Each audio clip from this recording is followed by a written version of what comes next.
दोस्तों, कहा जाता है कि जब जब इस संसार में बड़ी बड़ी कठिनाइयाँ आई हैं तब तक भगवान श्री हरि इस दुनिया में अवतरित होकर संसार का उद्धार किया है। अब चाहे सतयुग में मत्स्य अवतार की बात कह लो, या त्रेता युग में श्री राम अवतार की, या फिर द्वापर युग में श्री कृष्ण की, या घोर कलयुग में होने वाले कल की अवतार की बात कह लो। जब जब पाप बढ़ा है तब तब श्री हरि ने अलग अलग गुणों के साथ पृथ्वी पर अवतार धारण किया है और बुराई का अंत किया है। और अब जो घोर कलयुग होगा ना, माना जाता है कि इसमें पाप इतना कूट कूट के भरा रहेगा कि पुण्य अंश मात्र भी नहीं रहेगा। तब भगवान कल की 64 गुणों के साथ, पूरे 64 गुण मतलब कि दुनिया में जितने भी गुण होते हैं उन सारे गुणों के साथ अवतरित होंगे और राक्षस कली का अंत करेंगे। अब यह जो राक्षस कली होगा वो अपने आप में बहुत ही ज़्यादा शक्तिशाली होगा। कहा जाता है कि राक्षस कली रावण से 100 गुना ज़्यादा बलवान होगा। अब आप सोचिए कि रावण खुद कितना शक्तिशाली था और उससे भी 100 गुना ज़्यादा कोई बलवान होगा तो वो कैसा होगा। रावण के अंदर तो कुछ अच्छाइयाँ भी थी कि वो शास्त्रों का ज्ञाता था, वेद उसे कंठस्थ थे, लेकिन जो कली होगा उसके अंदर तिनका मात्र भी अच्छी चीज़ नहीं होगी। तो सोचो वो कितना ज़्यादा क्रूर होगा। लोग ऐसे भी रहेंगे कि राक्षस कली को ही अपना भगवान समझने लगेंगे, वो भगवान कल्कि को एक्सेप्ट नहीं करेंगे। और जो लोग ऐसे ट्रैक में जाएंगे वो बुराई का साथ देंगे, और जो भगवान कल्कि को पहचान लेंगे वो सत्य का साथ देंगे। अब ऐसी सिचुएशन में ये दिमाग में आता है कि जो राक्षस इतना ज़्यादा बलवान है कि लोग उसे ही भगवान समझ रहे हैं, तो मनुष्य रूप में अवतरित हुए हुए भगवान कल्कि उससे कैसे युद्ध करेंगे।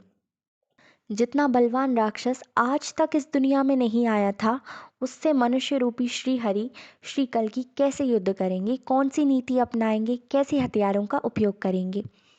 So hello guys, welcome back to my channel science behind Hindu tradition.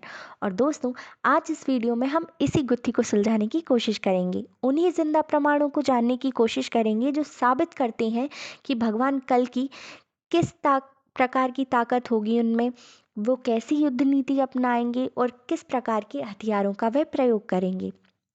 दरअसल हमको समझना पड़ेगा श्री कृष्ण की अवतार से कुछ चीज़ों को। जब श्री कृष्ण अपनी देह का त्याग कर रहे थे तो उनका जो सुदर्शन चक्र था वो केवल श्री कृष्ण ही उपयोग कर सकते थे, या फिर ये कह लो कि जो भी भगवान विष्णु के अवतार होंगे वो ही उस सुदर्शन चक्र का इस्तेमाल कर सकते थे।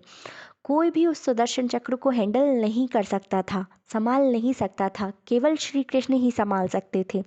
इसलिए जब श्री कृष्ण अपना देह त्याग रहे थे तो सुदर्शन चक्र ने खुद को पृथ्वी के अंदर समाहित कर लिया था। लेकिन क्यों? इसके पीछे कोई कारण होगा।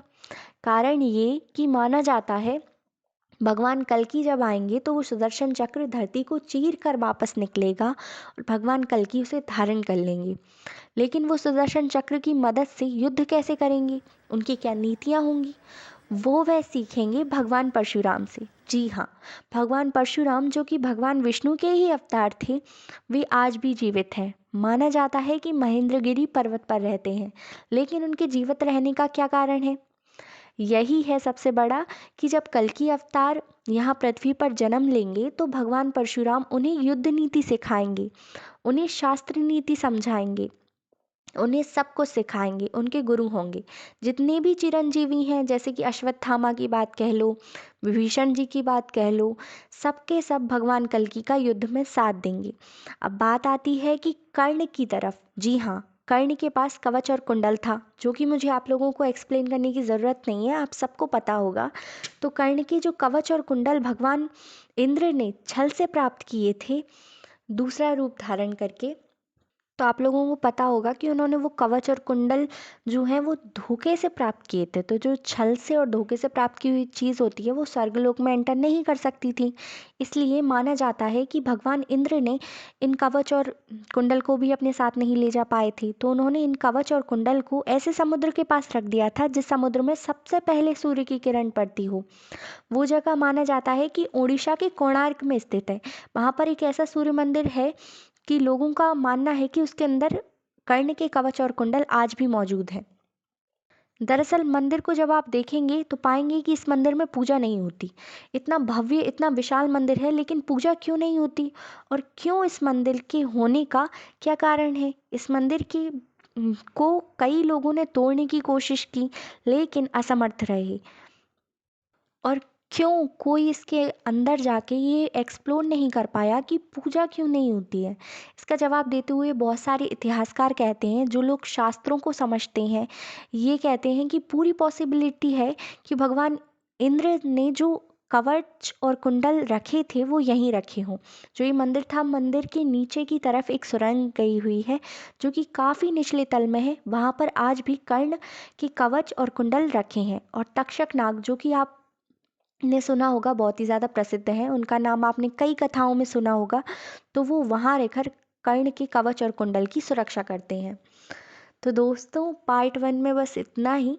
और पार्ट 2 अगर आप लोग देखना चाहते हैं तो उसके लिए मैं व्यूज़ का टारगेट रख रही हूँ 100 का। आप अगर इस वीडियो पे 100 व्यूज़ आ जाते हैं तो मैं इसका पार्ट 2 ज़रूर बनाऊँगी। और आपको ये वीडियो कैसी लगी हुई कमेंट में ज़रूर बताइएगा। और ऐसी ही इंटरेस्ट